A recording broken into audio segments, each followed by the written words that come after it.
여러분 안녕하십니까, 문근찬입니다. 오늘은 다수의 지배라고 하는 민주주의의 요체에 대해서 생각을 해보도록 하겠습니다. 자유민주주의의 의미. 다수의 지배는 민주주의의 요체로 받아들여지고 있습니다. 민주주의는 전통적으로 다수결에 의해 지배자 또는 정책이나 법을 결정하거나 바꾸는 절차 혹은 방법을 의미합니다. 민주적 방법은 국민의 지지를 받기 위한 경쟁을 통해 의사결정 권한을 획득하는 제도적 절차입니다. 다수결에 의해서 경쟁자보다 더 많은 지지를 받는 사람들에게 통치가 맡겨져야 한다는 소중한 가치가 민주주의입니다. 그러나 다수의 지배를 신봉하는 것만으로는 자유민주주의가 될 수 없습니다. 민주주의는 자유라는 원칙에 복종해야 하는 수단이기 때문입니다. 이전 정권에서 개헌안이라고 발표하면서 헌법 속에서 모든 자유라고 하는 단어를 뺀 적이 있습니다. 이는 한국의 정치의 일면을 드러낸 것이지만 오늘날 전 세계적으로 민주주의와 자유주의가 갈등 속에 있다는 것을 드러내는 이런 현상이라고 볼 수도 있겠습니다. 우리가 자유주의라고 하면 주로 정부의 권력, 정부가 가지고 있는 강제력, 이것을 적정한 한계 내에서 제한해야 한다는 원칙을 말합니다. 반면에 민주주의는 다수가 받아들이는 것이 곧 법이라고 하는 단순한 생각입니다. 민주주의와 자유주의의 개념을 좀 더 확실하게 이해하려면 그 반대말이 무엇인지 알면 됩니다. 민주주의의 반대말은 권위주의이고 자유주의의 반대말은 전체주의입니다. 즉 민주주의라 해서 저절로 자유주의가 되는 것은 아닙니다. 예를 들어 박정희 대통령 시절 흔히 권위주의 정권이라고 비판하지만 기업하는 자유, 소유권, 개인들의 자유는 만개했고 오히려 자유주의 체제였다고 할 수 있습니다. 반면에 소위 87 민주화 이후 촛불혁명을 내세워 대기업 및 그 총수의 강압, 이것은 대중적 선동 성격이 강하고 결국 전체주의적 권력의 행사였다고 볼 수 있습니다. 그러므로 민주주의라 해서 곧바로 자유체제를 의미하는 것은 아님을 유의해야 합니다. 민주주의가 정당화하는 세 가지 논점. 국가를 영위하려면 강압적인 규칙이 제정되어야 합니다. 이때 다수에 의해 결정한다는 민주주의의 정당성을 갖는 이유로서 세 가지를 들 수 있습니다. 1. 상충되는 의견 중 결국 하나를 선택할 때 매번 싸움에 의한 것보다는 숫자를 세어서 어느 쪽이 더 강력한 지지를 얻고 있는지에 따라 결정하는 것이 더 낭비적이다. 이것이 민주주의라고 볼 수 있습니다. 민주주의는 인간이 지금까지 발견한 것으로서 평화로운 변화, 평화로운 정권 교체를 가능하게 하는 유일한 방법입니다. 2. 개인의 자유를 가져올 가능성이 많은 제도입니다. 민주주의의 장점은 소수에게 위임된 권력이 그것에 복종해야 하는 사람들에 의해 항상 철회될 수 있다고 하면 그 권력이 남용될 가능성이 적다고 주장할 수가 있는 것입니다. 개인의 자유에 대한 전망이 다른 형태의 정부보다 민주주의에서 더 낮다고 해서 그 전망이 확실하다는 것을 의미하지는 않습니다. 자유가 지켜질지 여부는 다수를 이루는 국민이 어떤 의견을 낼 때 보편 가치에 근거할 정도의 수준이 되는지에 달려 있습니다. 만약 그저 다수에게 이익이 된다는 점에 따라 쉽게 소수의 권리를 훼손하려 한다면 민주주의라는 수단에 의해 자유는 곧 질식할 것입니다. 3. 토크빌이 간파했듯이 민주주의는 다수를 교육하는 유일한 효과적인 방법입니다. 인구의 많은 부분이 민주주의 기관들에 참여하면서 의견 형성에 적극적으로 참여하기 때문에 결과적으로 선택할 수 있는 사람이 다양해지고 그 과정에서 학습이 일어납니다. 자유와 마찬가지로 민주주의의 이점은 장기적으로 드러납니다. 민주주의 확산은 무조건 선인가? 민주적이다라고 하는 말은 일반적인 찬양의 용어로 현재 무차별적으로 사용되면서 민주주의가 좋은 것이기 때문에 민주주의가 확장되면 인류에게 늘 이익이 된다고 주장하기 시작했습니다. 민주주의를 확대한다는 것이 가능하려면 두 가지 측면이 있습니다. 투표할 수 있는 사람의 범위, 그리고 민주주의 절차에 의해 결정되는 사안의 범위가 커져야 합니다. 첫째, 보편적인 성인 참정권에 대해 찬양하지만 참정권의 한계는 실제로 편의성을 고려해서 결정하게 되는 것입니다. 연령 제한, 범죄자, 거주 외국인, 이런 사람들의 그 참정권을 제외하는 것은 일반적으로 합리적인 것으로 받아들여집니다. 역사적으로 보더라도 어떤 경우는 소득이 있는 자, 세대주 또는 비문맹자에게만 투표권이 주어진 경우도 있는데 그렇다고 해서 이것이 원칙을 침해한 것도 아닙니다. 그렇지만 오늘날 선거권을 다방면으로 확대하는 것이 추세라고 볼 수 있습니다.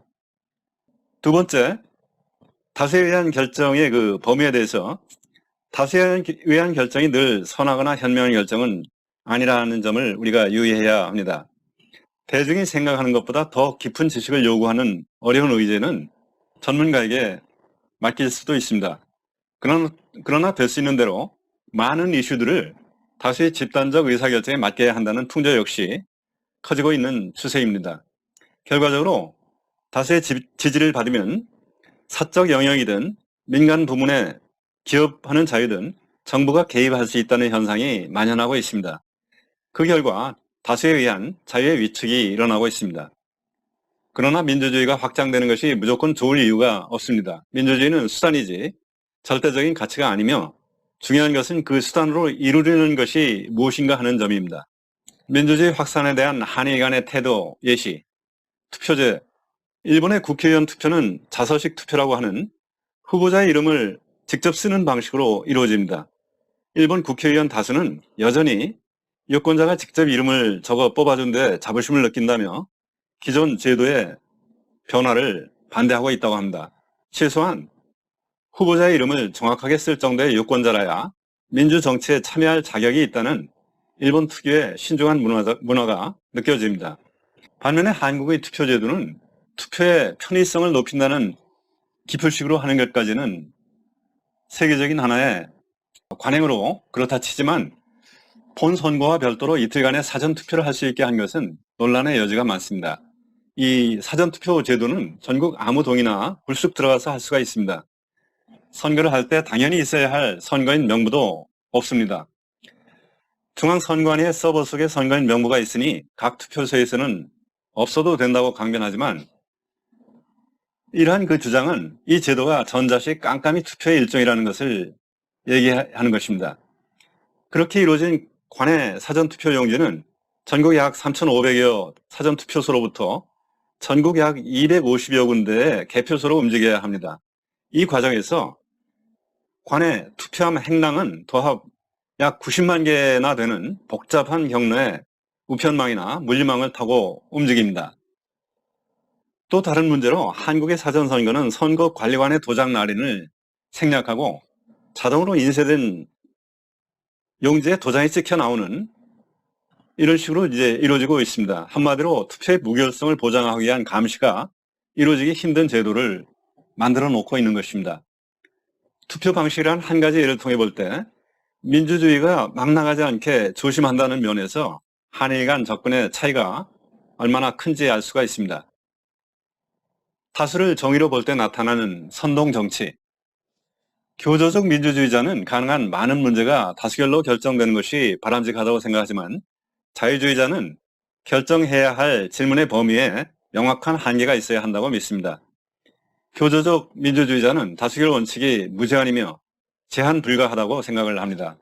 원래 권력이 원님 재판식의 제멋대로에 빠질 가능성을 막을 의도로 생겨난 민주주의의 이상은 이와 같이 다수라는 새로운 자의적 권력을 순치해야 하는 문제에 직면하게 되었습니다. 민주적 결정의 권위는 공동체 내 대부분 회원들의 공통된 특정 신념에 의해 함께 이루어지는 데서 나오며 그 신념들을 위반하는 것이 비록 즉각적인 이익이 된다 해도 다수는 공동의 원칙에 복종을 해야 하는 그 원칙을 지켜야 합니다. 그 공통의 원칙이라 하는 것은 이전에 자연법 또는 사회계약이라고 하는 개념으로 설명을 했던 것이며 혹은 오늘 헌법 정신이라고 할 수도 있을 것입니다. 현대 민주주의 역사에서 오늘날 강력한 선동 정치가들은 권력이 국민의 손에 달려있기 때문에 더 이상 그 권력을 제한할 필요가 없다고 주장하기 시작했습니다. 민주주의가 선동 정치로 타락한 것은 바로 민주주의에서 권리란 곧 다수가 권리로 인정한 것이라는 주장이 되기 시작했을 때부터입니다.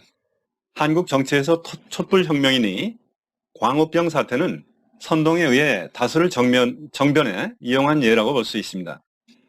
이 단계에서 한 걸음 더 진전하면 민주주의는 인민민주주의가 됩니다. 수령이 하나 나타나서 대중의 우상처럼 행동하고 대중은 마침내 전체주의의 노예가 되는 공산주의 체제가 바로 그것입니다. 결론. 그래서 다수의 결정이라 해도 이것이 일반적인 행동 규칙과 법을 준수해야만 합법적인 권력이 됩니다. 만약에 의회의 입법이 그 사회가 가지고 있는 공통된 신념체계 그리고 공통된 행동 규칙에 어긋나는 법을 만든다면 그런 법을 진정한 의미에서 법이라 할 수는 없습니다. 현재 한국의 의회가 헌법과 맞지 않는 법을 양산하고 입법 발의를 많이 한 것을 자랑으로 알지만 이것은 다수의 지배를 남용한 것입니다. 자유를 아는 민주주의는 다수결에 의해 결정할 수 있는 사안들의 범위에 명확한 한계가 있다고 믿습니다. 그 한계를 설정하는 원리는 법의 지배, 룰 오브 로입니다. 사적 자치, 자유를 핵심으로 보호하는 법은 자유의 행동 규칙이라고 하는 성격을 갖는 법입니다. 제한 없는 민주주의, 과잉의 민주주의는 천민 민주주의라고 볼 수 있습니다. 한국 사회는 전통적으로 반공주의를 명분으로 내건 자유민주주의를 강조했습니다. 반공의 핵심은 사유재산 제도를 수호하고 오늘날 그 결과 번영된 한국을 세우게 했습니다. 교조적 민주주의자들은 친북주의와 중국 공산당의 체제를 옹호하는 성향으로 인해 점차 한국의 자유민주주의의 적대자가 되었습니다. 감사합니다.